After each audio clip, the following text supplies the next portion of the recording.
Election strategist से नेता बने प्रशांत किशोर पहली बार चुनाव लड़ने जा रहे हैं। 30 जुलाई को होने वाले उपचुनाव में पीके पटना की बांकीपुर सीट से जनसुराज के उम्मीदवार होंगे। आपको बता दें कि ये सीट नितिन नबीन के राज्यसभा जाने से खाली हो गई है। अब इस सीट पर प्रशांत किशोर अपना पहला चुनाव लड़ने जा रहे हैं। बिहार विधानसभा चुनाव में पीके ने खुद चुनाव नहीं लड़ा था। उनकी पार्टी जनसुराज का खाता भी नहीं खोला था और शायद लगता है प्रशांत किशोर को समझ में आ गया है कि अब स्ट्रैटेजी बदलनी होगी। आपको अगर मुद्दे उठाने हैं लोगों के, तो पहले लोगों से चुनकर आना होगा। सदन के भीतर जब आप मौजूद रहेंगे तो लोगों के सवाल जो है वो ज्यादा बेहतर तरीके से उठा सकेंगे। 5 जुलाई को औपचारिक तौर पर इसका ऐलान भी कर दिया जाएगा। अब आपको ये बता दें कि प्रशांत किशोर ने जो सीट चुनी है, ये सीट उनके लिए आसान होगी, मुश्किल होगी। और जाहिर सी बात है, प्रशांत किशोर जैसे स्ट्रैटेजी जो है बहुत सोच समझ के सीट चुनेगा। ये सीट जो है वो नितिन नबीन बांकीपुर सीट से 5 बार लगातार विधानसभा का चुनाव जीत चुके हैं। वो पहली बार उपचुनाव जीतकर 2006 में विधायक बने। उसके बाद से 2010, 15, 20 और 25 में उन्होंने यहां से चुनाव जीता है।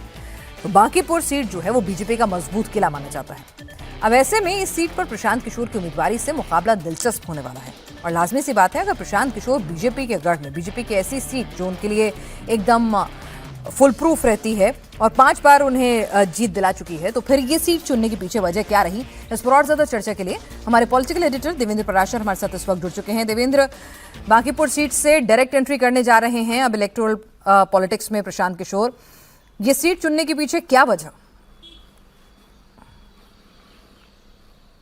जी हाँ, परसों इस बात का अनाउंसमेंट भी करेंगे प्रशांत किशोर की बांकीपुर उपचुनाव जो होगा विधानसभा का उपचुनाव 30 जुलाई को, तो उस चुनाव में वो जनसुराज पार्टी के जिसके वो फाउंडर भी रहे हैं उस पर चुनाव लड़ेंगे। इसके पीछे वजह के हिसाब से बात करें तो जाहिर तौर पर प्रशांत किशोर वो एक ऑप्शन देख रहे हैं कि अगर बीजेपी के इस गढ़ में वो बीजेपी को हराने में सफल हो जाते हैं तो वो मैसेज बहुत बड़ा होगा 2 तरीके से। पहली बात तो ये कि ये सीट खाली हो रही है बीजेपी के राष्ट्रीय अध्यक्ष नितिन नबीन के खाली करने से, और दूसरी चीज़ कि मुख्यमंत्री बनने के बाद सम्राट चौधरी के लिहाज से अगर बात करें तो पहला ये उपचुनाव होगा वहाँ पर, और अगर उस सीट पर प्रशांत किशोर बीजेपी को पटकनी देकर अगर विधानसभा में पहुँच जाते हैं तो दूसरी चीज़ भी ये तय मानिए कि भले ही एक ही विधायक होगा जनसुराज पार्टी का, लेकिन मुख्य विपक्षी दल का जो स्पेस होगा वो प्रशांत किशोर निश्चित तौर पर ऑक्युपाई कर लेंगे अपनी काबिलियत के दम पर, अपनी समझ के दम पर, अपनी राजनीतिक योग्यता के दम पर। तो इन सारी संभावनाओं के हिसाब से जनसुराज पार्टी को ऐसा लग रहा है कि इस ऑप्शन को तलाशा जाना चाहिए। अब रह गई बात यह कि क्योंकि ये बीजेपी का गढ़ है, उस सीट पे हारने का ज़्यादा बड़ा खतरा रहेगा, तो क्यों खतरा उठा रहे हैं, तो इसके हिसाब से आप समझ सकते हैं कि राजनीतिक दल तो ये जानते ही हैं और नेता जानते हैं कि हार जीत तो लगा ही रहता है, चुनाव में लड़ना इंपॉर्टेंट होता है। और जैसे वो चुनाव में लड़ेंगे तो पूरे बिहार में जनसुराज पार्टी के जो भी बीजेपी के लोग हैं वो बीजेपी के खिलाफ एक तरह से माहौल बनाने के लिए बांकीपुर में इकट्ठा होंगे और एक दिलचस्प मुकाबला देखने को मिल सकता है। बीजेपी को भी इस बात का एहसास है।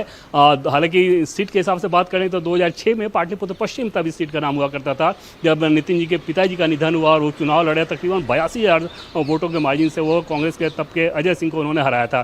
फिर 10 में, फिर 2015 में, 2020 में शत्रुघ्न सिन्हा के बेटे को उन्होंने हराया। मार्जिन के हिसाब से देखें तो 39,000 से लेकर 82,000 के बीच में वो वैरी करते रहा है। लेकिन अगर प्रशांत किशोर आएंगे इस सीट पर तो निश्चित तौर पर मुकाबला एक हाई प्रोफाइल होगा और एक दिलचस्प मुकाबला हो सकता है। बीजेपी इस चीज़ को भांप चुकी है और जो सोर्सेस से हमें जानकारी मिली, ऑलरेडी बांकीपुर के कार्यकर्ताओं को बीजेपी के राष्ट्रीय अध्यक्ष नितिन नबीन जो कि दिल्ली हैं या अलग अलग जगह पे प्रवास कर रहे हैं, जैसे कल वो यूपी होंगे 2 दिन, फिर उसके बाद जम्मू कश्मीर होंगे, उनसे फ़ोन पे बात कराई जा रही है ताकि माहौल चुनाव का पूरा सेट किया जा सके। तो एक हाई प्रोफाइल मुकाबले के लिए बिहार एक बार फिर से तैयार होता नजर आ रहा है बांकीपुर में।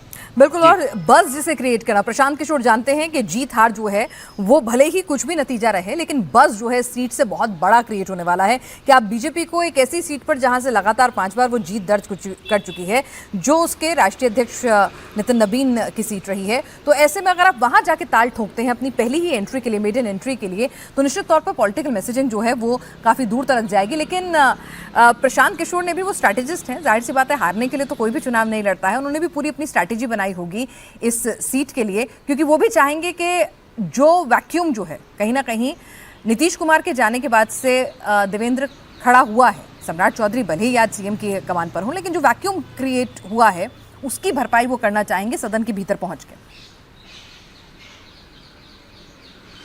देखिए, प्रशांत किशोर के हिसाब से बात करें तो जिस प्रकार से उनकी पार्टी को पिछले चुनाव में असफलता हाथ लगी और 238 सीटों पर लड़ने के बावजूद करारी हार का सामना करना पड़ा, एक भी विधायक नहीं जीत पाया, तो खोने के लिए बहुत कुछ नहीं है। हालांकि चुनाव के बाद भी अगर मेहनत करने के हिसाब से और मुद्दों को उठाने के हिसाब से बात करें तो अपोजिशन के चाहे जो भी विधायक हों, लेकिन नज़र प्रशांत किशोर आते हैं जिनके पार्टी के पास एक भी विधायक ना हो। लगातार वो ये दबाव बनाने की कोशिश करते रहते हैं सम्राट चौधरी के ऊपर और मुद्दों के हिसाब से दबाव बनाने की कोशिश करते हैं, तथ्य तर्कों के हिसाब से दबाव बनाने की कोशिश करते हैं। अभी बक्सर में हम लोगों ने ऑलरेडी देखा कि जिस प्रकार से इनकाउंटर का मामला गरमाया हुआ है, तो उस कंडीशन में अगर बांकीपुर सीट को भी देखें तो वहाँ पर भले ही आमतौर पे धारणा ये है कि कास्ट डोमिनेटेड सीट है, लेकिन हकीकत में अब ऐसा नहीं है। अब वहाँ की डेमोग्राफी बहुत बदल चुकी है। हालांकि बीजेपी के लिहाज से बहुत मुफीद सीट इस लिहाज से होती है कि कास्ट, ब्राह्मण, राजपूत, इस तरह की बिरादरी के वोटर हैं, शहरी वोटर हैं, वैश्य वोटर हैं, तो वो बीजेपी के पक्ष में आसानी से आ जाते हैं। लेकिन माहौल थोड़ा सा अलग ज़रूर है और उन संभावनाओं को टटोलने के लिए ही प्रशांत किशोर जोर आजमाइश कर रहे हैं कि अगर जीत गए तो बहुत कुछ मिलेगा, हार गए तो वैसे भी पार्टी की